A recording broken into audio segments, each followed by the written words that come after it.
નમસ્કાર મિત્રો, અમારા નવા વિડીયોમાં આપ સૌનું હાર્દિક સ્વાગત છે.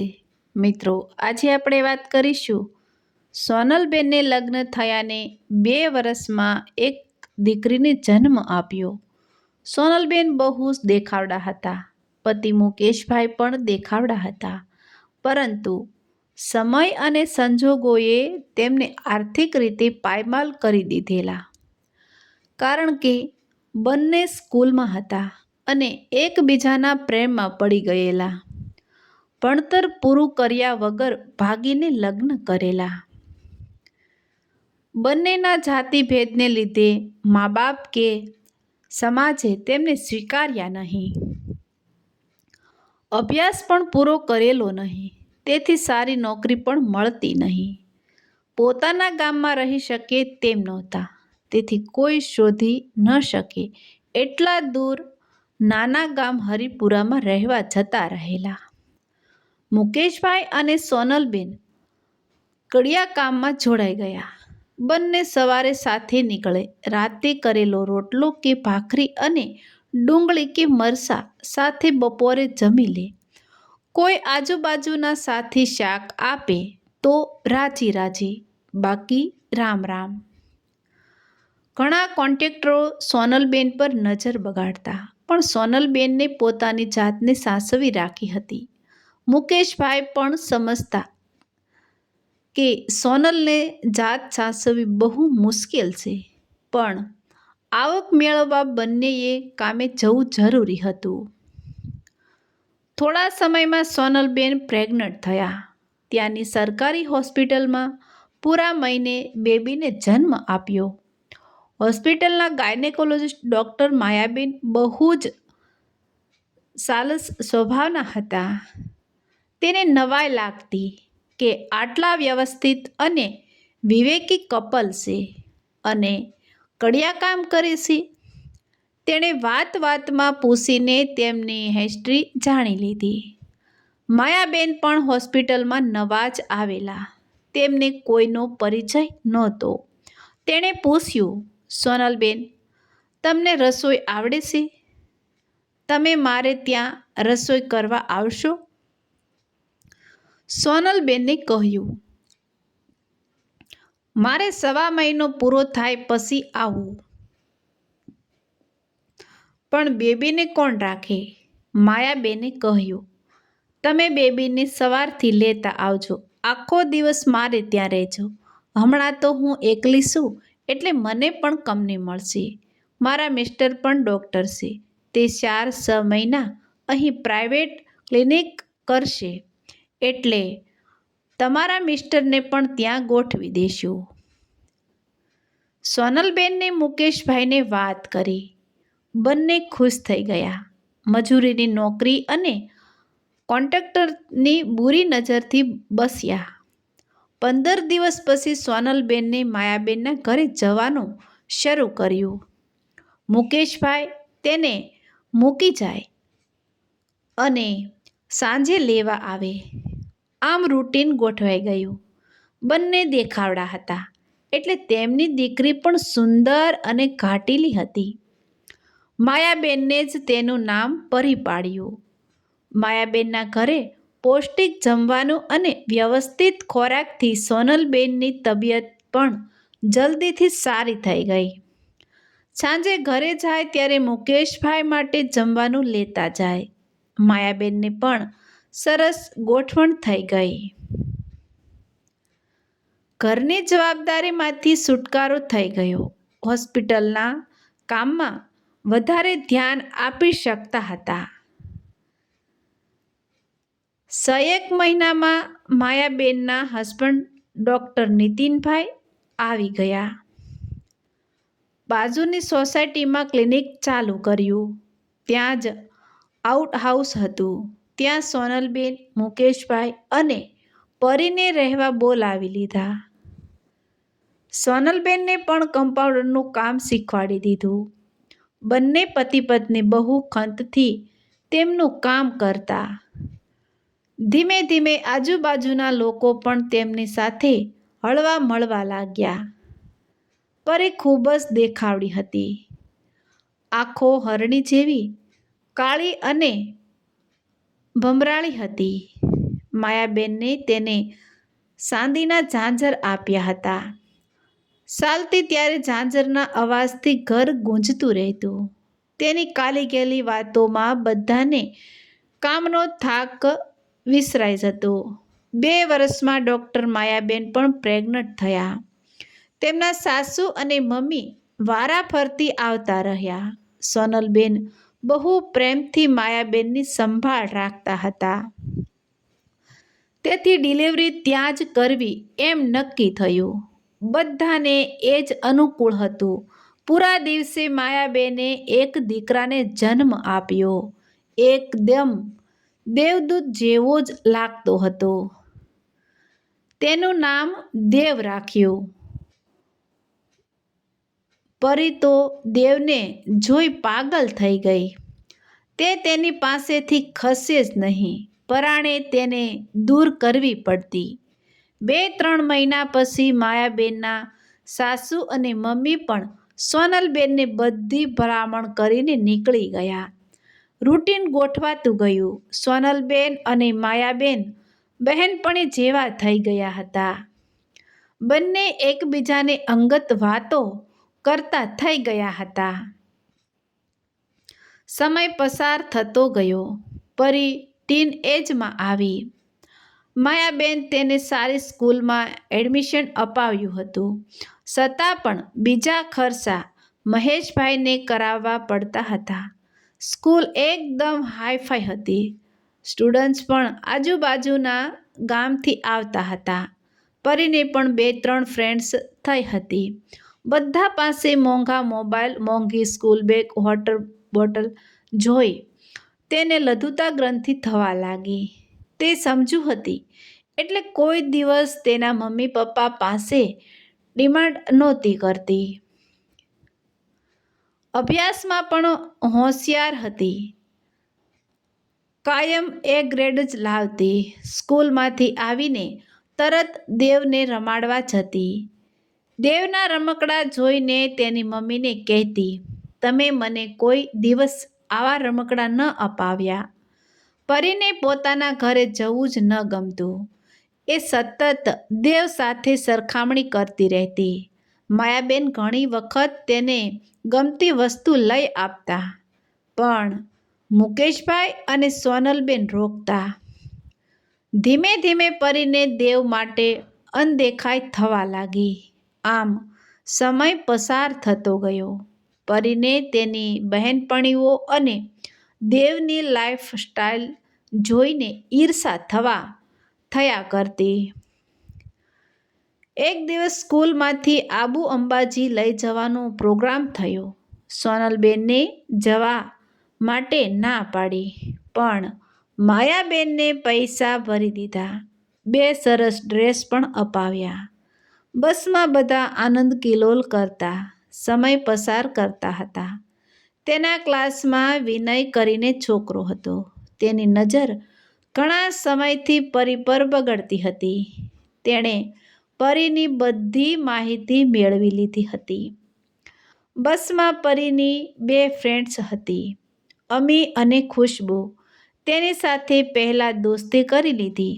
બસમાં તેમની સાથે બેસીને મોબાઈલમાં ફોટા દેખાડવા, નવી નવી સેલ્સ દેખાડતો, હસી મજાક કરતો.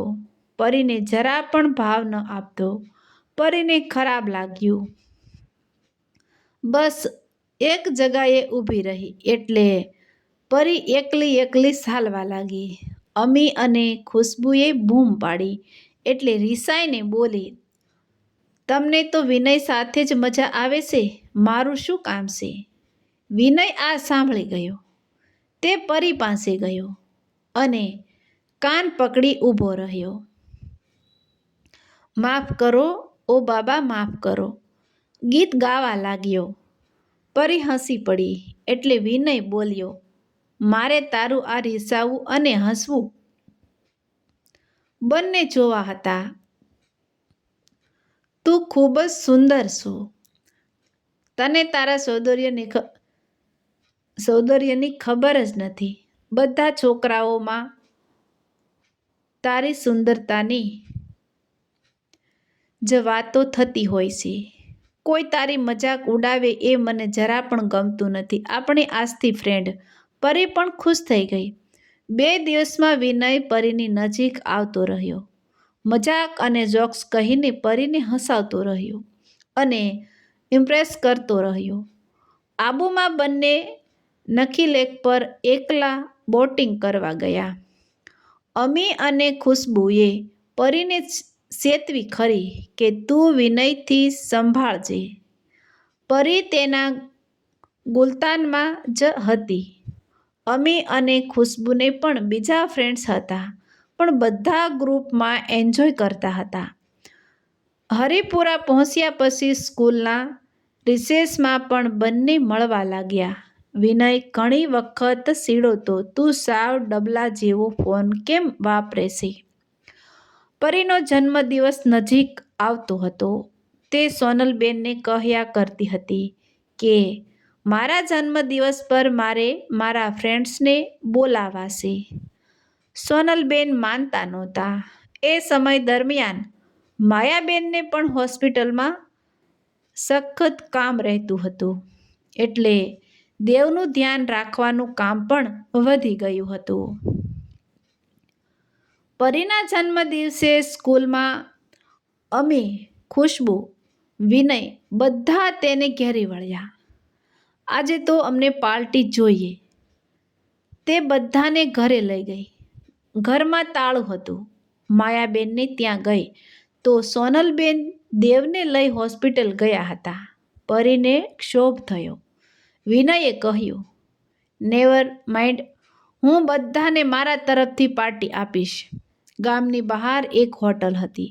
ત્યાં બધા ડિનર માટે ગયા. પરીના ફ્રેન્ડ સર્કલમાં બધાએ ઘરે જવા જણાવી દીધું હતું કે અમને ઘરે આવતા મોડું થશે, પણ પરીએ ગુસ્સાને લીધે જણાવ્યું જ નહીં. વિનયે સૌ પ્રથમ કેક મંગાવી. કેક કટિંગ કરીને પાવભાજી ખાઈ છૂટા પડ્યા. બધા પોતપોતાના વ્હીલમાં ઘરે ગયા. વિનય તેના સ્કૂટર પર ઘરે મૂકવા આવ્યો. ઘરે પહોંચ્યા ત્યારે બહુ મોડું થઈ ગયું હતું. સ્કૂટર ઊભું રાખીને વિનયે તેને નવો મોબાઈલ ગિફ્ટ કર્યો. પરી આનંદિત થઈ ગઈ. તરત વિનય બોલ્યો, મને રિટર્ન ગિફ્ટ નહીં આપે? હજુ પરી કંઈ સમજે તે પહેલાં વિનયે તેને કિસ કરી દીધી. બરાબર તે જ સમયે સોનલબેને ઘરનું બારણું ખોલ્યું અને જોઈ ગયા. તેનો ગુસ્સો 7મા આસમાને પહોંચી ગયો. સામે પરી પણ એટલી જ ગુસ્સામાં હતી. તમને મારા કરતાં દેવ વધારે વહાલો છે? મારા જન્મદિવસને કોઈ હોશ જ નથી? મુકેશભાઈએ બંનેને શાંત પાડ્યા. માયાબેનને આ વાતની ખબર પડી એટલે તેણે પરીને બોલાવી અને સમજાવ્યું. કહ્યું, તે દિવસે આખો દિવસ ઇમરજન્સી રહી. દેવને સાચવવા માટે સોનલબેનને રહેવું પડ્યું અને જણાવવાનું રહી ગયું. કાલે રવિવાર છે, આપણે પિકનિક પર જઈશું, કહી સમજાવી. બીજે દિવસે માયાબેન, નીતિનભાઈ અને દેવ ગાડીમાં પરીને લેવા આવ્યા, પણ પરી ઘરે જ નહોતી. બધે શોધખોળ કરી. અમી અને ખુશ્બુને પણ પૂછી જોયું. મુકેશભાઈ અને સોનલબેન ધ્રુસકે રડવા લાગ્યા. અમે જ્યારે ભાગીને લગ્ન કર્યા ત્યારે અમારા મા બાપ પર કેવી વીતી હશે? મુકેશભાઈ અને માયાબેન દેવને સોનલબેન પાસે મૂકીને ગાડીમાં આજુબાજુના ગામમાં પણ ફરી વળ્યા. દેવ રૂમમાં રમતો હતો એટલે સોનલબેન રસોડામાં કામ કરવા ગયા. મુકેશભાઈ નીતિનભાઈનું ક્લિનિકનું ધ્યાન રાખવા ગયા. સોનલબેન રૂમમાં આવ્યા તો દેવ ન મળે. દેવને બૂમો પાડી પણ જવાબ જ ન મળે. સોનલબેન મૂંઝાઈ ગયા. છેવટે માયાબેન પોલીસ સ્ટેશન ફરિયાદ લખાવા ગયા. નાના ગામના ડૉક્ટર એટલે તરત કાર્યવાહી શરૂ થઈ ગઈ. પોલીસને જોઈ અમી અને ખુશ્બુએ વિનયનું નામ આપ્યું. વિનયના ફ્રેન્ડ્સના ઘરે તપાસ કરી તો નિલેશ કરીને છોકરાના ફાર્મ પર વિનય પરીને લઈ ગયો છે અને સાથે એક બાબો પણ છે. તરત પોલીસ ત્યાં પહોંચી ત્રણેયને લઈ આવ્યા. નાના ગામનો મોટો માણસનો દીકરો એટલે વિનયે બધો જ વાંક પરી પર જ નાખ્યો કે તેને દેવ માટે બહુ અદેખાઈ હતી એટલે મારી પાસે કિડનેપ કરાવ્યું અને મારી પાસે મોંઘી વસ્તુઓ પડાવતી રહી. પરી તો આ સાંભળીને આભી જ બની ગઈ. વિનયે જ કહ્યું હતું કે આપણે દેવનું અપહરણ કરીને મોં માગ્યા રૂપિયા પડાવશું અને દૂર જતા રહીશું. તેણે બધાની હાજરીમાં વિનયને જોરથી ગાલ પર લાફો મારી દીધો અને બોલી, નાલાયક, આ તારો જ પ્લાન હતો અને મારું નામ આપે છે? વિનયના પપ્પા ત્યાં હાજર હતા. તેણે પરીને ગુસ્સે થઈ કહ્યું, એક તો મારા દીકરાને ફસાવ્યો છે અને ઉપરથી પોલીસની હાજરીમાં લાફો મારે છે.